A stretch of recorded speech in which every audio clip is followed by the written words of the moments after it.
Aloha. Welcome to Covering the Cost here at Hawaii News Now. I'm your host, Annalisa Burgos, and it is National Small Business Month. We are celebrating the critical role that entrepreneurs and our small businesses play in the Hawaii economy. And we are joined today by two wonderful, amazing women that are going to be telling us about the state of small business here in Hawaii. We have Sherry Menor. She is the president and CEO of the Chamber of Commerce of Hawaii, and Jennifer Ablan, who is the editor-in-chief of Hawaii Business Magazine, which also marked an amazing milestone. You just were named Best Magazine in the nation. We were just named the best regional business magazine in the country by the Alliance of Area Business Publishers, beating out publications from much larger markets like Dallas, Florida, and the Twin Cities. And this marks our 5th win in 9 years.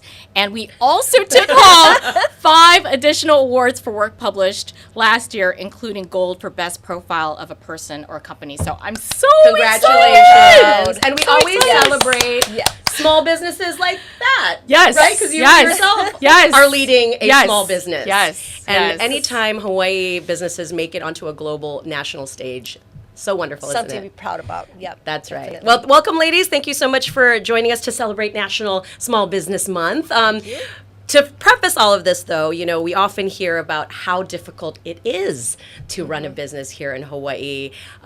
More than 99% of our businesses here are considered, I guess, small business. Yes. Sherry, give us kind of the landscape. Why do we continue to be ranked so low in, these kinds of rankings? Okay, let me tell you a brief story. Okay. So about 15 years ago, we invited Scott Kahn, who does the State of Business CNBC ranking, and Hawaii was ranked 50th. Fast forward 15 years, this past January, we invited him back, and he gave an explanation about where we are ranked, and guess what? We're still 50th, 49th, worst place to do business. So obviously, we haven't been moving the needle, and that's why it's critical that we collectively look for solutions to build a much better climate for businesses to do business here. Because we can't sustain at the 50th or 49th. We need to boost our rankings, and that will entail changing policies so that it is less challenging for businesses to start a business as well as to survive and thrive. Well, you've been doing this at the Chamber for 20 years, 20 years, right? yes. And it's not that you have not been doing a lot of work, really lobbying, trying to get these policies done, trying to make change. What is the challenge? Why can't we get change? Well, and that is why one of the things we did in the past few years is introduce our 2030 blueprint for Hawaii, an economic action plan, because we're seeing that legislation gets introduced, but what is the overall goal that we're achieving? What is the overall picture we want to achieve? And it's been more piecemeal. There's a lot of fighting bills that would increase the cost of doing business. And so we felt as a chamber, we need to advocate for policies to make it less challenging, to build a better business climate. And that's the reason we introduced the 2030 blueprint. So for this legislative session, really excited to announce that the legislature did support a bill that we've been pushing for some time. It's a micro lending bill that helps small businesses because one of the top challenges is access to capital. And so this bill, if the governor signs it, will help our local small businesses. And there are other bills too that pass that will help and give preference to our local businesses. Yeah, and of course, Jen is covering a lot of these businesses and these challenges. Capital always comes up, right? Funding. What are some of the, I guess, you've seen challenges for these business owners? Why can't they get access to capital? Yeah, I mean, I have to say that we are seeing capital come into Hawaii. You do see Blue Startups, also Melly James, who has an accelerator, and venture fund, Mana Up. But we need more Melly James of the world, right? It can't just be a collective few. And at Hawaii Business Magazine, we talk to the C-suite, but also very small business entrepreneurs all day, every day. And one of the biggest issues that they have told me is we need tax breaks on state payrolls. We need to incentivize businesses, small businesses, to stay in Hawaii. If we're really serious about this, we need to implement this ASAP. My sister, who flew in from DC for graduation season, said that it was very noticeable to see new restaurants from the mainland plant themselves here, including Sonic and Chick-fil-A. The huge one. Right. Waikiki. But then you get the backlash from the local businesses that Right. say, you know, how many have closed? The local ones, right? And it's getting more difficult because just most recently, you know, tariffs, electricity, and it just compounds minimum wage increase. And Hawaii is the only state in the nation that has prepaid health care. So that adds to the costs. And anytime the wages go up, it's tied to the fringe benefits too. And so the cost goes up. And not that we don't want to provide more wages, but it's created an environment where businesses are able to do that more. And that's why it's important to also expand the industries here and invest more in the different industries, which the 2030 blueprint identifies. Yeah. So you talked about tax structure, right? We just recently saw, you know, some changes to that historic tax cuts that we were all looking forward to. How is that going to affect the business community, you think? Because a lot of these small business owners also, you know, are sole proprietorships, and that pushes their income higher, and they could probably, you know, not benefit from some of the cuts that they should have had it stayed in place. Well, we understand why the legislature had to do what they had to do. We are in a challenging financial situation, and so they had to seek different revenue sources and hopefully continue to look at different ways to cut expenses too in government. For this particular bill, we could see an impact because it does lift some of the tax credits that some industries have been using to offset some costs that eventually translates down to the consumers. It lifted the income tax bracket to $1 million and above. But as we know, many small businesses who file as LLCs, they file under the personal income tax bracket. So, you know, it could impact them too. And what Jen said earlier, what kind of tax incentives or breaks can we give the broader business community? Because that way they can continue to keep their doors open and provide the benefits and increase in wages. Right. that we're looking And for. you know, I had a small business owner write to me this morning, and she said if the state wanted to aggressively support small business hiring and retention, the most impactful tax breaks would probably be the payroll tax credits tied to local hiring. So relief from GET on labor-intensive services, subsidies for healthcare and training costs, incentives for profit sharing, and employee ownership credits for retaining long-term Hawaii residents. So if we go back again and talk about the brain drain. And again, we will see this happen in another wave because we have, again, graduation season. You see a lot of local kids fighting for the same positions. They will leave if you don't give them opportunities and also incentivize them to start their own businesses here. There was a very big time investor who said in the age of AI, the best thing to do is start your own business. And I said to myself, Hawaii knows how to do this. We've been doing this for decades. So if Hawaii is really serious about their small businesses, which is the lifeblood of the state, we need to incentivize business owners in the right way. Yeah, the Wall Street Journal indicated that more and more of the younger generations are going to switch gears and run their own small businesses because they don't know how AI is going to affect the careers that they intended to pursue. Rather, why not make up their own hours? Why not do what they want to do? So we're going to see a rise in entrepreneurship. And in Hawaii, we have so many talented young people, so creative. I mean, look at social media, what they're doing, right? So we need to support that and expand and identify what are the gaps that are making it hard for entrepreneurs to grow their business. Right. Yeah, you mentioned the out-migration. Obviously, that's something that's been plaguing us for decades, right? Just people not wanting to stay, but not having the opportunity to stay and having to leave and then find and end up staying there because there's no way. I know you've been trying to bring Kama'aina back with different projects and programs. I mean, are there specific programs that you can maybe mention that have been successful in bringing folks back?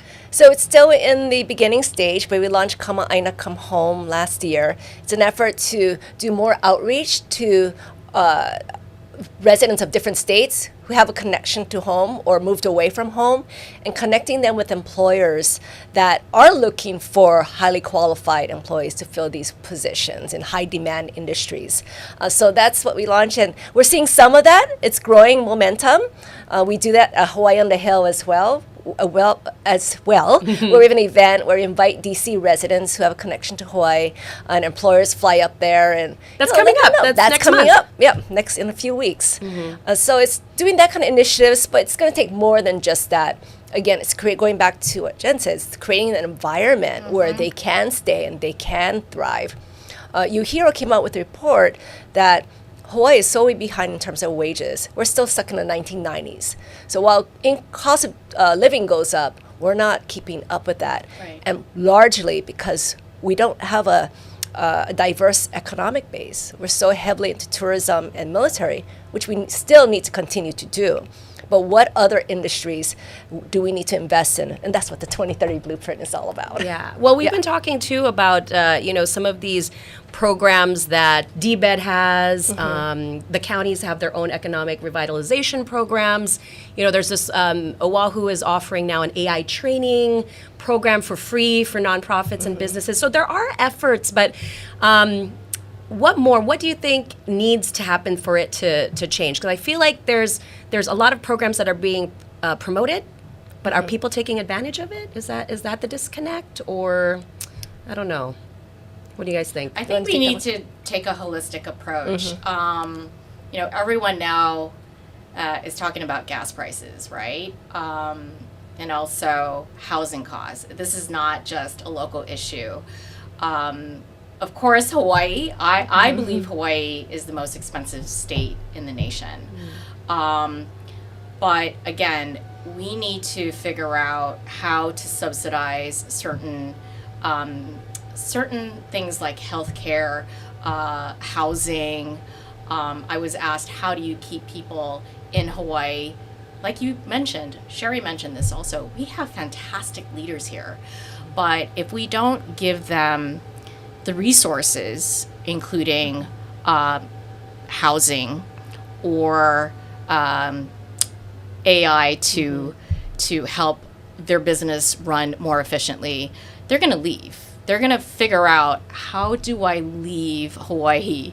And that takes away from the labor shortage that someone talked about earlier this morning with me. I mean, it's already hard enough to find great talent, but also retaining them with very lucrative packages, with the lack of tax incentives. So we can throw all of the programs to them, but we have to do it, I think, collectively. And you were talking about higher wages not keeping up with inflationary pressures. New York City is a city where I lived in for 3 decades. They've been talking about the same issues we have, but you are seeing employers step it up.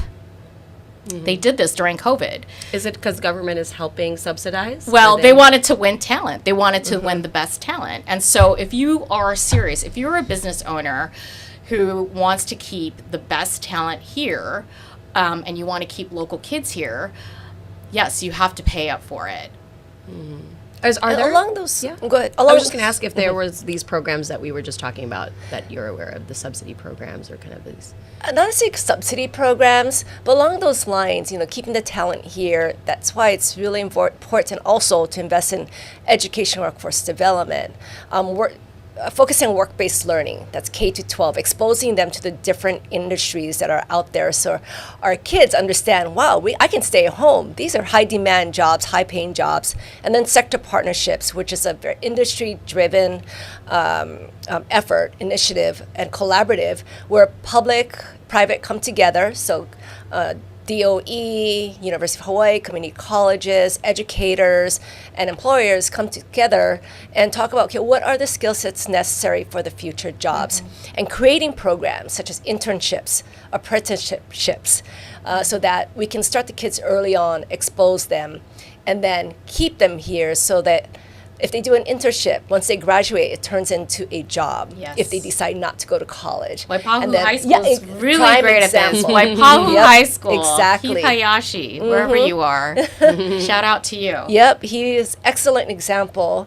For example, Hawaii Pacific Health, they have a clinic on campus, Waipahu High School, where they bring in doctors to volunteer their time to the community, as well as the students are interning and serving as, let's say, clerks or, taking the patients in.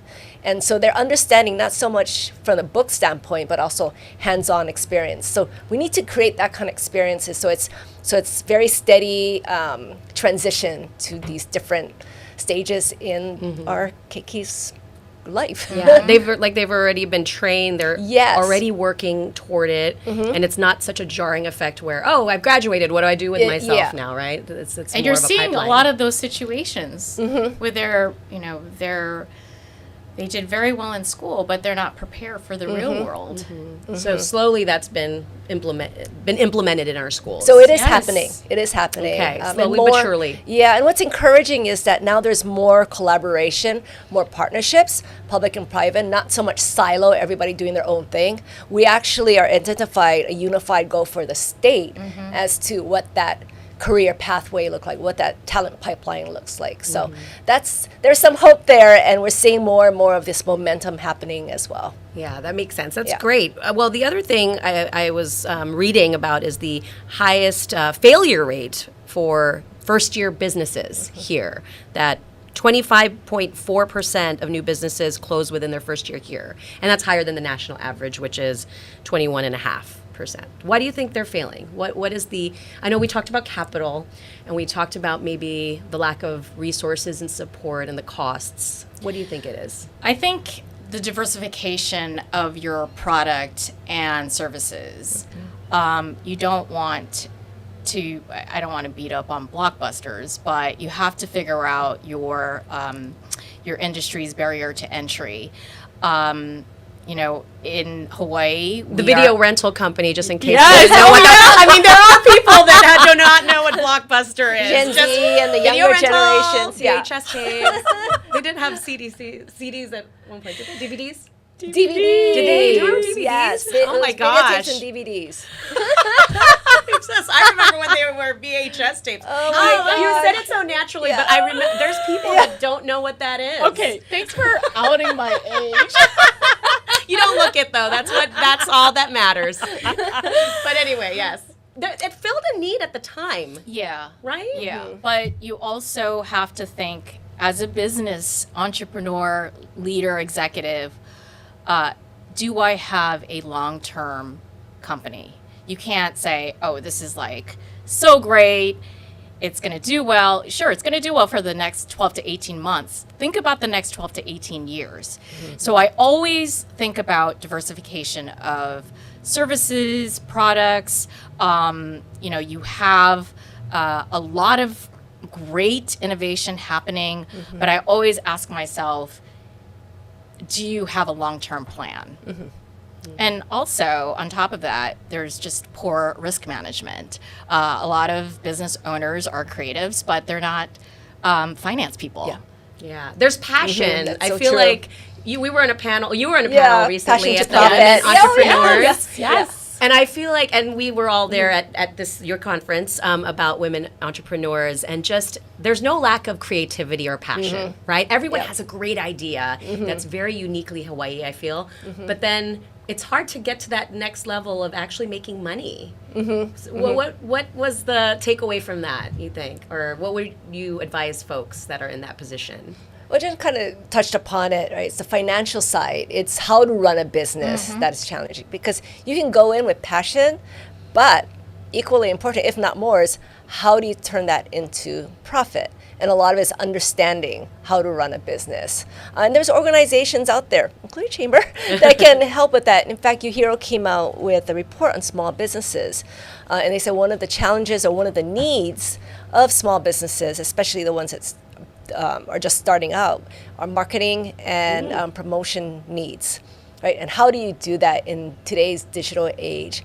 And that's why it's, again, important, in addition to policy, also putting all these different resources, but it's also incumbent on the small businesses, the entrepreneur, to take advantage of them. Yeah, no, I saw that statistic too. It's like 30% of them have these barriers to financing. And then a lot of them say marketing as a hindrance, HR. But we're seeing with AI, right? I know you had a story here about 2 AI entrepreneurs that sold their companies for ridiculous amounts of money. Richard Matsui of KWH Analytics and Grant Akamine of Vinovest, a wine platform, and they sold both of their companies. Both AI-driven in the last quarter. So it is possible. And I think another layer to this complex issue is technology. A lot of companies have to think about integrating technology. Now, we did profile Char's Bar.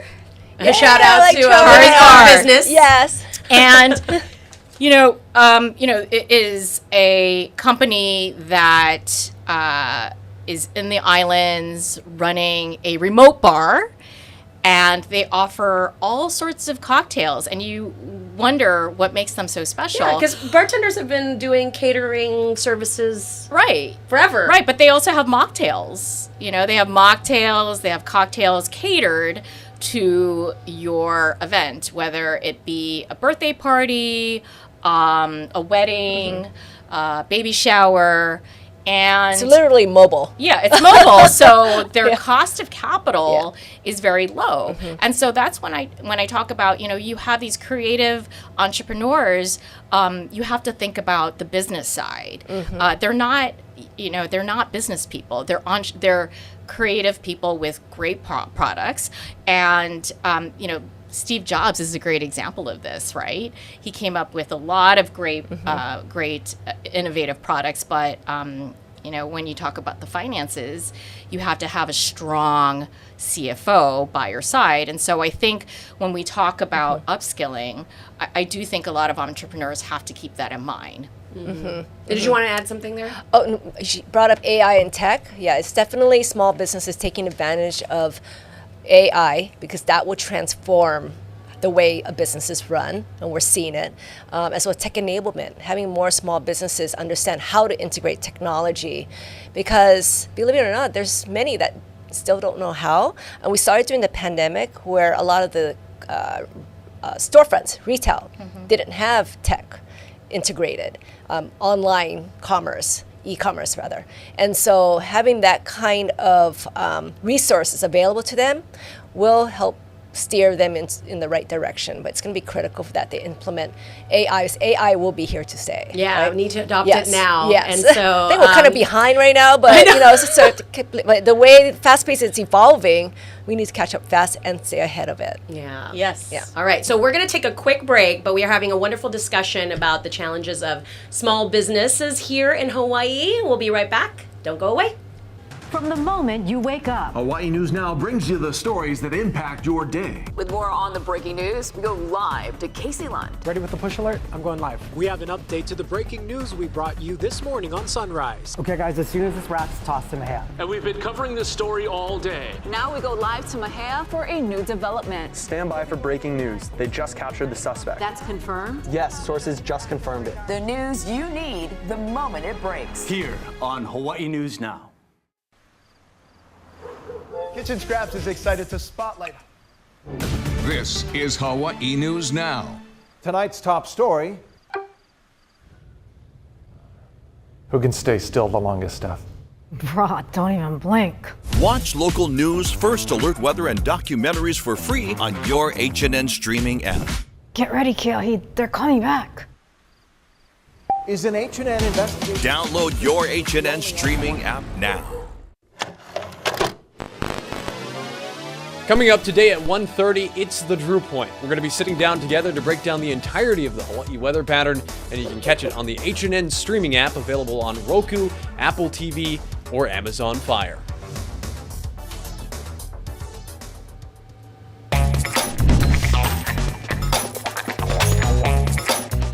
Welcome back to Covering the Cost. I am joined by these amazing small business experts in the studio here at Hawaii News Now. We have Sherry Menor, who is the president and CEO of the Hawaii Chamber of Commerce, and Jenna Blon, who's the editor-in-chief of Hawaii Business Magazine. Ladies, we were just talking about, some of the challenges of doing business here, the high cost of it. And personally, your mom owns a travel agency businesses on Hawaii Island. Yes, and so when I first took on a job at Chamber of Commerce, I didn't know what it was, quite frankly. So I did some research, and the mission was to advocate for business, small business especially.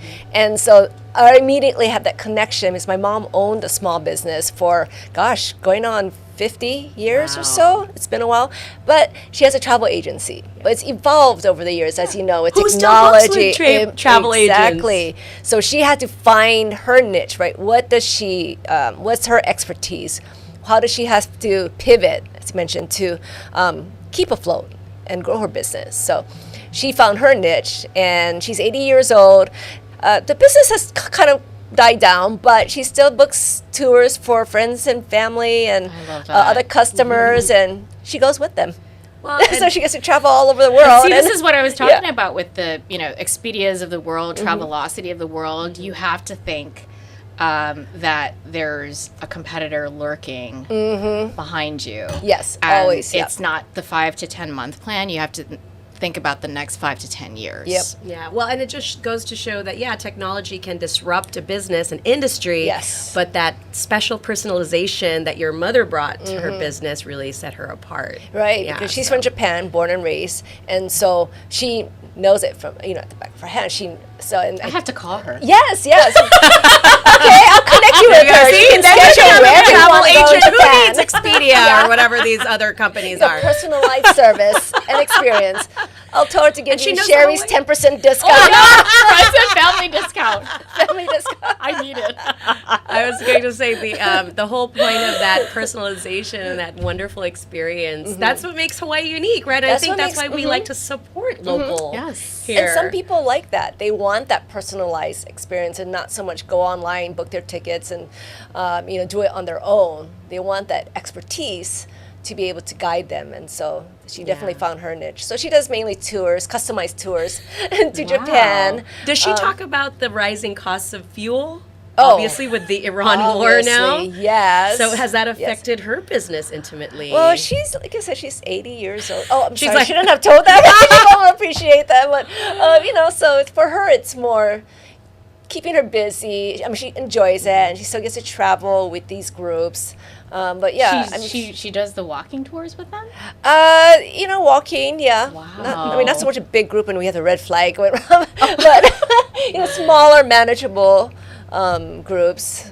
But it's rising, but it's customized. So, even though the airfares have gone up, it's who the clientele. Yeah, and they kind of obviously navigating. go to her because they trust her. It's Exactly. that relationship. Exactly, and that's what Hawaii is all about too, right? It's very relationship driven. Yeah. And that also kind of makes it a little bit challenging for folks who maybe want to start a business but aren't in the insider, the inside connection, right? I know, for example, Jen, you have lived all your life, most of your adult life, 30 years over in New York. And she came back home. So this is Back. prime example. You're one of the of who we Kama'aina. need. You're one of the Kama'aina that came home to work. Yeah.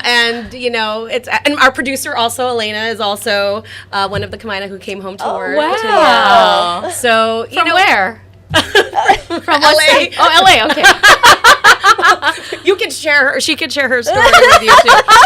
But yeah, that's the challenge, right? Is having to find that niche that once you're back and being able to be successful. And it's exactly what Sherry said. Locals like doing business with other locals. We did a full layout on several businesses, and I'm going to put up this. This is Johnny Lay. He has his small business, Grand Hawaii Electric, not to be confused with Hawaiian Electric, although he gets a lot of calls from them.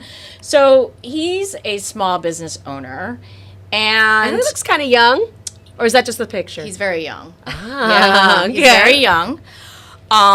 He's a great example of a small business owner that keeps costs very low, and he doesn't have a marketing department or a PR department, but what he does have is great referrals from customers. And so when you go on his website, you'll see locals talking about how he shows up at their house at odd hours because of their electrical problems. And so I think when it comes down to doing business in Hawaii, there's nothing like it. It is very much word of mouth, good referrals. People want to know what other services you have. Another big trend that's happening is the tool belt generation. We have kids coming out of school, as Sherry pointed out, really going directly into the trades, whether it's plumbing, electricity, just home care, construction, construction, building things, using things with your hand. That is the anti-AI ecosystem. So there's a lot of moving parts, and I do believe that if you have great products, diversified services, you can definitely make it in Hawaii. And be able to afford it, though, is the biggest challenge for a lot of the folks. They are doing the startups, having the great ideas. So is there any kind of policy or what can be done as far as tackling the operational costs that we're talking about? I know we talked about fuel, we talked about utilities, real estate, right? People aren't doing brick and mortar because of the cost of rent. How can we circumvent all those other challenges of running businesses here? Some of it is inherent because we're an island state. So unlike the continent where ground transportation is more viable compared to here, we have to fly everything in or transshipping it, right? Yeah. But again, it's policies. It's these mandates. So lessening the burden, regulatory burdens. Each session, there's bills that make it challenging and mandates business to this and that adds costs, obviously. So the less barriers for business to start and survive and thrive, obviously the better. So tax is one of them. Labor mandates is another. I think, again, from a utility standpoint, electricity, it's just going up 30% higher next year too. I mean, these are really difficult. So the legislature passed a bill, and again, if the governor signs it, to expand enterprise zones. So that gives tax breaks to businesses that are located in enterprise zones, and they've expanded it so that it applies to technology companies, innovation companies, healthcare, which is all growing industries here. So hopefully, that's something that will passed. Yes. Oh, okay. That was one of the big ones that we were talking about pre-session. So that's good. Okay. And there's another bill that gives preference to local companies that apply for state procurement, for state contracts. In bidding. Yeah, in bidding. Yeah. Okay, that's good too. So there's there's been some good bills and a micro-lending bill, like I said. Yes. But you got to start somewhere, right? If we can continue to build that momentum passing this kind of legislation, then hopefully we can start seeing the needle move and not stuck in 50th or 49th worth best places to do Maybe next year will be 48. Hey, we can only go up, right? As long as we're not going back down. Well, 2030 is soon. That's like, what, 4 years? Yeah. three and a half? Yeah. Are we going to get there, though? 2030 is not the end all. Okay. It's one of the first milestone measurement. And then from there, we continue to evolve our goals, set our benchmarks. So we just needed at least a 5-year plan just to work towards, which we haven't had in the past. There's a small business called Ua Hawaii. Ua Hawaii was a company that was founded by someone who started it in her kitchen, passed it on to her daughter. Her daughter's now running it with her husband.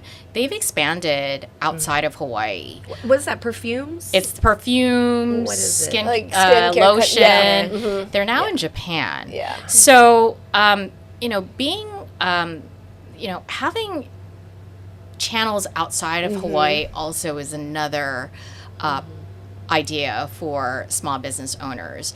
You also have franchising. L&L, Elisa Flores of L&L is a great example of someone who has gone global with L&L Barbecue. So again, we have great businesses here, but when you look at the survivors and the ones who are really succeeding, Annalisa, because that was one of your biggest topics today. How do you stay in Hawaii and also be lucrative? What did they do right? Yeah, Alicia. Well, credit to her dad too. Yeah. We don't want to. Eddie's gonna call and be like, "Why did you not mention me?" Yeah. Eddie Flores, He's like, I founded the company. I know. He passed the baton. We should congratulate him for passing the baton. Right, to but Alicia. she scaled up. Yeah. And she did it by thinking 5-10-year plan, global. Let's go global. And I believe there's an announcement that they're now going to be, L&L is going to be in DC. Wonderful. So it's again, you can have a great product, you can have great services, but there's also the 5 to 10 year long-term strategy. And that's why, and you brought this up earlier with Melly James and Mana Yes. Up, doing more accelerators.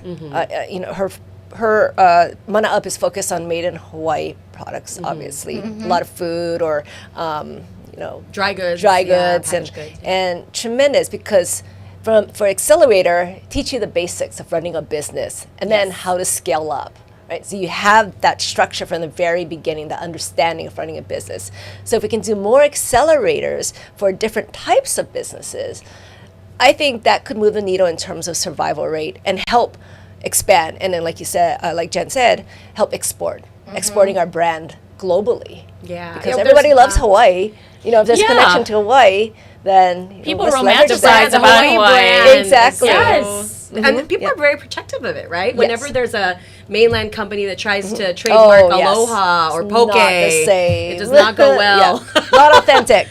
Exactly, but that shows the power of it, and that's why we need to protect that at all costs. And you mentioned, Melly and the Hawaii Venture Capital Association, also Blue Startups. You mentioned that Blue earlier. Startups. Picture is a technology one, Right. Yeah. So, and I feel like we hear about all these accelerators that are doing so much. Scheidler and Pace. Right? So there are programs out there. Do you think people are aware of them? They are competitive. People are applying. It's competitive. But I don't know if it's reaching enough people. Like, do we have enough capital flowing in the ecosystem? I do believe the more we talk about it, the better chances you will become exposed to this. So Melly James just, she just rolled out her 11th cohort for Mana Up's accelerator. And she mentioned this at our conference, more than 250 applications. Yes. For that largest cohort. Largest. How much are they 250 applications, and she was supposed to only select 10, but they went with 11. Okay, just because of the amount of... So there are people applying for them. Yes. Yes, they're applying for these accelerator programs, and also East Meets West, Chenoa Farnsworth. She's also rolling out her next cohort, so applications are out there. For East Meets West and for Blue Startups, it's very tech focused. But one of the things that I love about Hawaii's C-suite is they're very open to ideas. So I say be tenacious, pitch, and you never know what would happen. And we have a very robust banking system, Yes. right, that does a lot of these small business Central type Pacific support. Bank, Yep. Yeah. Bank of Hawaii. But they're also conservative in their lending, aren't they? And that's why the micro lending bill, That is why it's good. $1.5 million. When can we apply for the allocated. micro lending bill? Well, the governor has to sign it first. When does it take effect? If it were to obviously push through? I believe it's immediately. I mean, Immediate, as soon as, okay. yeah. But Well, because I was also We'll see. reading SBA, right, has a lot of funding programs for small businesses, but And then the there's demand has fallen. I was reading that the demand for those small business loans have lowered. So I'm curious if Yeah. you knew what's driving that. Do people not want? Are the interest rates not as good? Are I think they there's just the terms not that good? various reasons, and so we heard from some. Some are still paying off their pandemic loans. It's been 6 years, but they're still paying it off, and so they don't want to take on anymore. That was one of the common responses we got. And sometimes it's hard to go through the application process. Yes. And so we also have a Biz Boost program, which helps small businesses and nonprofits apply for federal resources, free resources. So so they can learn from accountants, get legal advice from experts to help them prepare to get these free resources from the federal government. Like, what's an example of a free federal resource? Just helping them with more of the accounting standpoint. So that's how we have the accountants helping them with their application, how to apply and get Some of these grants yeah, and these yeah. loans, Yeah. Because So I it's feel like different there's a ways- lot. Yeah, I feel like there's a lot out there. There's a lot out there, but small businesses, entrepreneurs, sometimes it's hard for them to. When do they have the get time? Exactly, right? That's one of the biggest obstacles is the time. You go to local businesses, they have to wear many different hats to keep their doors open, whether someone called in sick or they can't hire more. They have to cover shifts. They have to cover shifts. Yeah. That's why you see a lot of small businesses employ their family members. Yeah. Yes, The ones that exactly, survive. yeah. The ones that survive have family members. Well, and we were talking about this off air, the fact that a quarter of the businesses are immigrant owned here. Yes, I have that statistic. Isn't that amazing? Like, Yeah. well, I mean, we are an immigrant I have majority here. I have that statistic. Or minority. As you're looking that up, I Yeah. think that's part of the challenge too, right? A lot of these folks may not be well versed in these processes to apply for grants or loans because maybe their English was not their first language or whatever. Yeah. And even for like a regular person who was raised with the English language, these things are really convoluted. Exactly, and that's why you need facilitators to help. Yeah. But again, AI or technology can help as well. So that's Yeah. why having them understand. Go ahead. So I was going to just point out this this fascinating fact here. Immigrants own over 23 to 25% of all businesses in Hawaii. According to the American Immigration Council, immigrants make up 18% of the state's population, but account for roughly 25% of all entrepreneurs in Hawaii, making them significantly more likely to start a business than native-born residents. I bring up Nora's empanadas. Is it Auntie Nora's empanadas? Have you heard of them? It's a trendy empanada business that she runs out of her garage. Oh, Out really? of her garage, and she employs her family. Oh. Have you not heard of this? You have to No, go was to she all at the the- trade summit yesterday? No, that was another lady. That was another lady. Okay. There was a summit for Philippine-Hawaii relationships, and there was There's another an empanada. empanada. She's been doing empanadas even before COVID, and guess what everyone's doing now? Empanadas. It's a thing. It's hot. Nora's Auntie now I Nora's need to search for empanadas. it. Wait, why did you bring her up though? Oh, immigrant-owned business. Oh, yeah. Yeah, Okay. immigrant-owned business, and you're talking about Applying for these. for these programs, and also I think Auntie Nora is happy with her garage. she is I happy. think she wants to scale that up. I think she's happy with just running it. I think she's told people that who've offered to maybe do food truck or stalls or anything. I think she just likes to have it at her house. Some people are happy. Some people with are happy, right? Yeah. They don't, and also she's thinking about the next 5 to 10 years. Does she want to keep that going? Yeah. But at the same time, these are real stories, real people, and to experience and see what small businesses go through, I give them so much credit. Yeah. Well, I give him so much credit. It's not easy. And we didn't even go into agriculture because the other day I went up to the North Shore and there's a lot of farmers, right? That they run their own small business. They just have their little plot of land that they maybe lease or that they have through some nonprofits like the Pacific Gateway Center, and they just run their own. It's that independence of, having their own business. Yeah, and thanks for bringing that up. The Wahiawa Value Added Center. Right?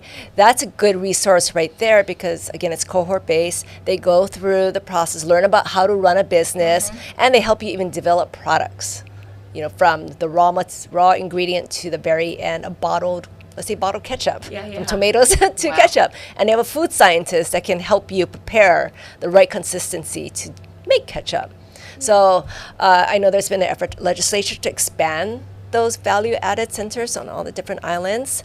Going back to what we can do for businesses, though, and I just wanted to highlight Hawaii Business Magazine because while we can push for policies and different programs, it's also telling the story. Yes. Telling the narrative of what it's like to do business in Hawaii. And these small local businesses that Jen has been talking about, that's important as well. Yeah. I think that's part of the challenge is we don't know about some of these wonderful businesses that are out there because they don't have the PR, they don't have the marketing, but being able to hear about them as soon as they are, then they call back and they say, oh my gosh, ever since I was on your show or I was in an article, I've gotten so many calls and so much interest meeting that demand is another story, right? Once they and social media too also plays a big role. Huge part of it. But so overall, guys, what is the main takeaway as we look ahead to the future of not being at the bottom of these rankings? What can people do to kind of help our small businesses, not just by frequenting them as customers or something, right? Because that's an easy thing to do. I don't know if we were talking about lobbying, we were talking about maybe learning more about policies that help. What would be a concrete takeaway piece of action for folks out there?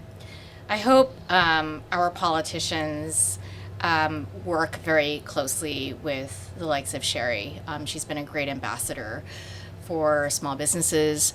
But I also hope they do a lot of listening because if you are serious about stopping the brain drain, it really begins with talking to the kama'aina, the locals. A lot of locals, when they leave, it's not because they want to, it's because they're forced to. It's going to take effort on all parts. It's a collective effort. So we need to come together and find viable solutions that we can all agree on. What are the common agenda items we can push forward together? And again, I'm going to plug the 2030 blueprint. Where can people because see it? This is, by the way, it was an independent. You can hold it up to people. Oh, this is our ledge agenda. Oh, that's our ledge. Okay. I thought you had the blueprint with you. All these pages right here. But it does have the 2030 blueprint logo. But part is just want to say that this was done independently, so we didn't come up with this. We actually got someone independently to review all the data out there for them to make a recommendation based on the data. So based on that, we can say, hey, this is what the data shows. This is what we need to invest in.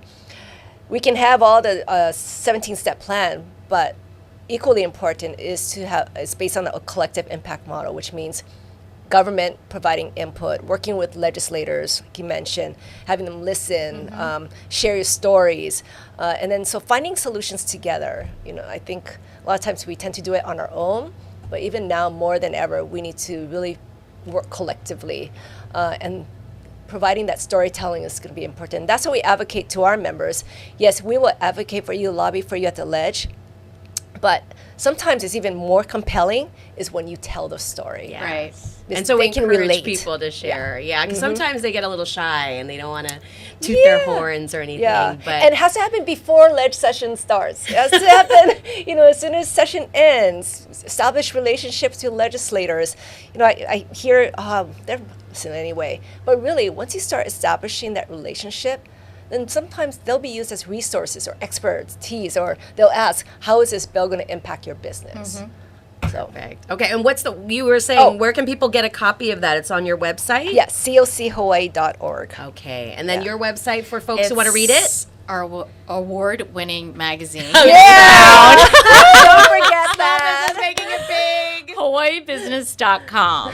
Perfect. Okay. Well, ladies, thank you so much. This was Thank such a nice you. discussion. Thank you so much, Annalisa. Hopefully, this inspires all of you out there to support our small businesses, continue supporting the ecosystem that's driving, the bulk of our economy. So again, Chamber of Commerce of Hawaii President Sherry Menor and Jen Avlan of Hawaii Business Magazine joining us today on Covering the Cost. And we will see you next time.